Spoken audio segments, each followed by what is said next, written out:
Hey everyone, I thought I would introduce everyone to a new way I started integrating and removing the bloatware apps on my custom Windows 10 and Windows 11 ISOs, including the latest 24H2. Uh, though I have to mention, I have not installed 24H2 due to a lot of issues reported in the community. So I just wanted to hold off until most of the issues are fixed, and I'm sticking with the 23H2 until the EOL date, which is this year in November. So this is an auto-generated unattended script that lets you install Windows without needing a user intervention. So what I did is I just customized it to my preferences. So let's get started. So first and foremost, this is your region and language, which is the first thing you see once you boot up the ISO. So what I did is I just selected it to be interactive and not auto select based on US, and set the default keyboard. If you want, you can do that, and you can even download it once you have customized it, or even you can bookmark the customized one, but you can download it, and you can even download the ISO file with the XML. So yeah, anyway, I also added it to my GitHub repo. So if you want, you can just pop this into the root of your ISO and everything should work. So the reason I just went with the auto unattended script was some of the removals in NT Lite has caused the ISO to not boot, specifically the 23H2 when it was integrated with the new UEFI certificate of 2023, and it simply refuses to boot in a secure boot. So that's the reason I've just ended up researching this, and then found my settings, what I use in NT Lite. Yeah, I mean, it's not a complete overall customization, but it does the 80% of the work, and I can do the rest of them with the Win Arrow tweaker, so which I have been using for more than a decade, and it has not failed me ever since. Yeah, so let's continue. I've selected all the architectures available so that the user does not have to regenerate a separate unattended file for WOA or Windows on ARM64. They can now simply do all these steps and apply it without any worries about their privacy or any bloatware apps. So if you want, you can customize it. If you're just using a distribution share or something, you can just copy it. You can even hide PowerShell Windows. I just kept it, I wanted to keep it as stock as possible, so that I could debug any issues. So I just wanted more faster reproducible builds, so that if there's any issue, I can debug it soon. Because I was just stuck with this secure boot issue for weeks, and I had to do each step, create multiple ISOs manually with each and every options checked and unchecked, and thereby finding out the issue. So anyway, I'll just continue because it will extend the video by quite a long. So let's you can even set the computer name to your liking. If you're using it yourself, you can just name it, you can customize this and use your own name, or you can just let Windows create the random computer name just like it usually does. Compact OS, I'll just keep it at the default. This will be helpful if you have a thin client with very less disk space and it is not upgradable. So in that case, compact OS will be very helpful.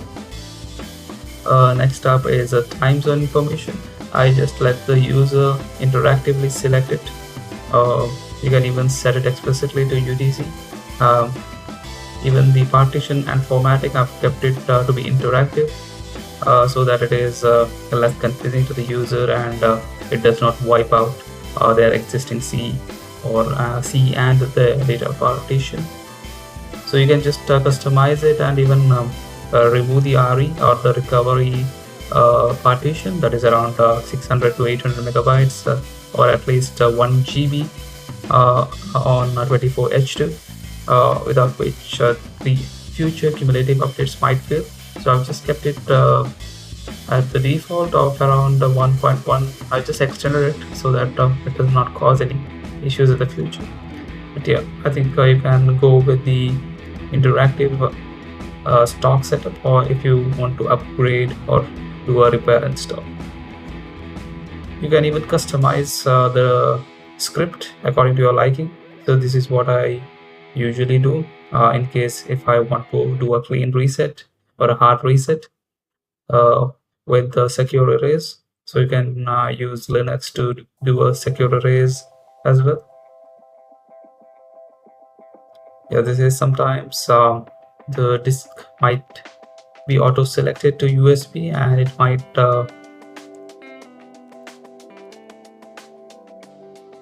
be set as the default boot device instead of your SSD or hard disk. At this point, I would highly recommend using SSD to speed up the things. So for Windows Edition, you can actually use a generic key. So I'm using an interactive step so that I can target a lot many users. Yeah, you can even create user accounts interactively or non-interactively. I just leave it to be interactive, and you won't have to type in the skip OOP setup or bypass NRO OOP setup or something. Everything is added here, and as you see here, I've already added the bypass and allows Windows 11 to be installed with an offline account. So if you want, you can just go ahead and connect it to OneDrive or your Microsoft account, or even tweak it to make it a recommended step so that every user needs an online account to be for the installation to be successful. So I just kept it as default. Passwords do not expire. Account lockout is also set to default. These are the few file explorer tweaks I do so that I don't run into some viruses that mask the file extensions, and in case if it's downloaded by the user. So you can so that's the reason I just select always show all the extensions using the use the classic context, that is the Windows 10 style, and even open File Explorer to this PC instead of the quick access. You can even select end task in your taskbar. So this is the taskbar and the start menu customization what I went with. So I just set it to icons. There is less intrusion or less space being taken up. So I've removed all the icons. Even if you see, it was not even with NT Lite or Win Toolkit app removal, the pins stay intact on your start menu. So this will remove all the pins and even icons. Even have disabled widgets. I don't know if many people use it, but if they want to use it, they can just uncheck it. Anyway, this is just my personal preference. I've left aligned the taskbar. It seems that my muscle memory is attuned to 20 years of Windows usage, so the center aligned taskbar is not my taste. So anyways, I've shown all the three icons. This does not apply to Windows 11 since you have to manually go into the taskbar customization section and toggle each app to be shown. Otherwise, most of them are hidden by default. So this applies to only Windows 10. Like I said, this unattended file is for both Windows 10 and Windows 11 of any version. So even I don't use any tiles. So even all the pins are removed as well. If you want, you can disable the Windows Defender. I use Windows Defender along with Defender UI or Configure Defender along with some firewall hardening scripts. So I don't disable it. I didn't disable it, sorry. I don't even disable Windows Update. I just pause them. Even Smart Screen and Edge, it's based on your preference. You can just choose it, select it according to your liking. I don't like fast startup or hibernation. With the SSDs, the startup time is too quick.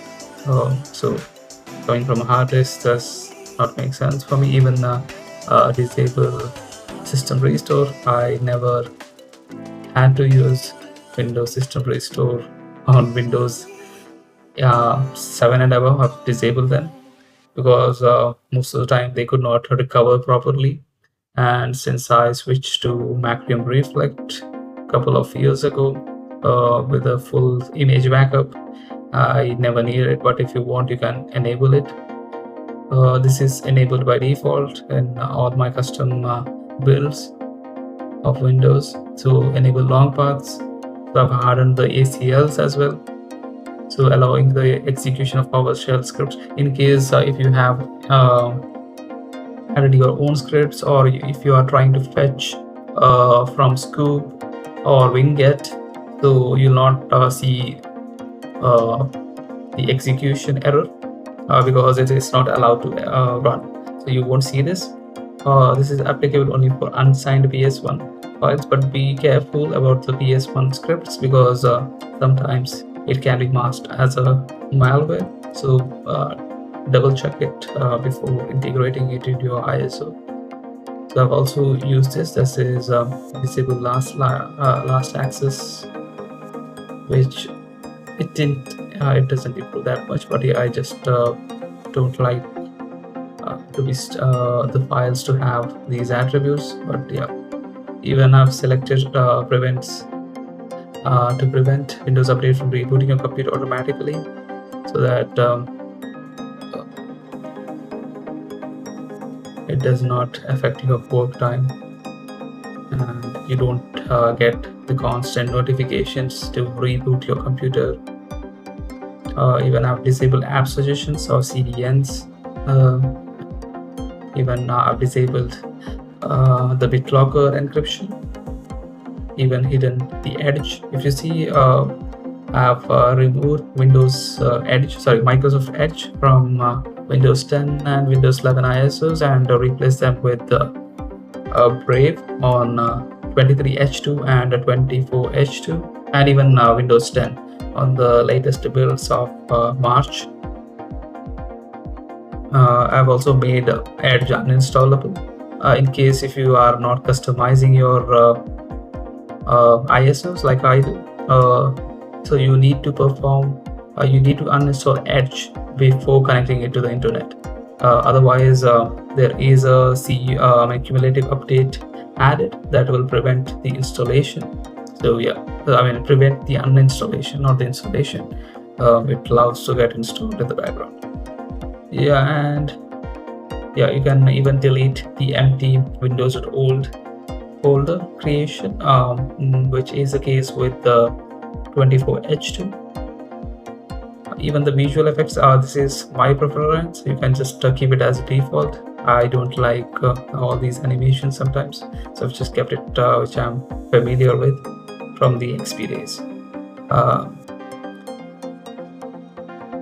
On the desktop, I've only enabled this PC recycle bin. You can even add more if you want. Even you can, if you're testing it in a VM or Hyper-V, you can just check off these options if you want. Anyway, I didn't find much issues with them, even though I've tested them in both VBox as well as Hyper-V. So it didn't make any sense for me. I mean, anyway, it worked after mounting the ISOs for the drivers in VBox, and everything was running fine.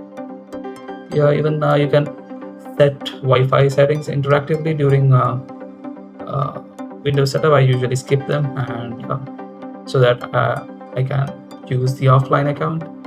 I simply don't like being tied to an online account, and because of a bad experience where the BitLogger got locked itself after applying the C1 update, which needed me to type in the recovery code, which I didn't even know it was there on a very new Windows PC on a very first update.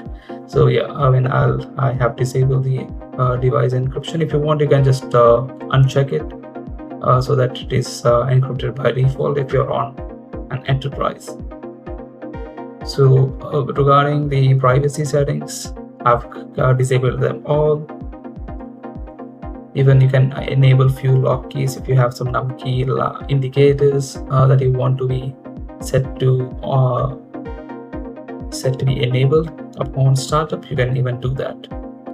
This is related to personalization. You can just choose whichever wallpaper or color theme what you want. This is the most important section. So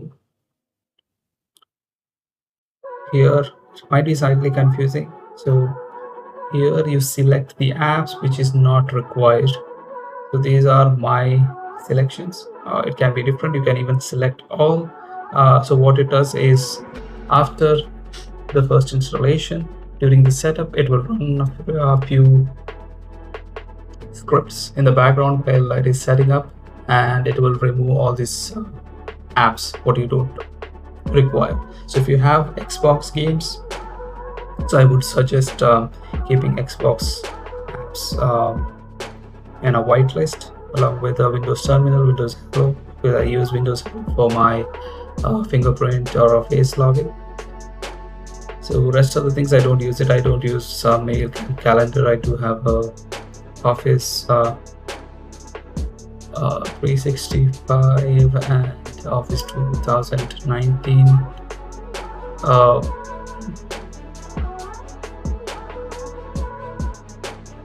Yeah, even you can uninstall Copilot. I just kept Copilot.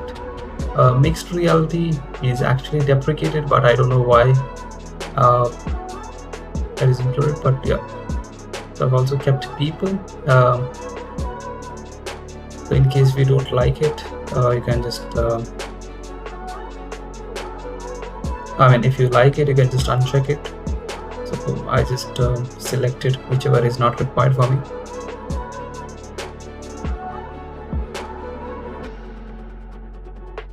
Then here is where you can add a custom script to disable. I mean, it can be anything.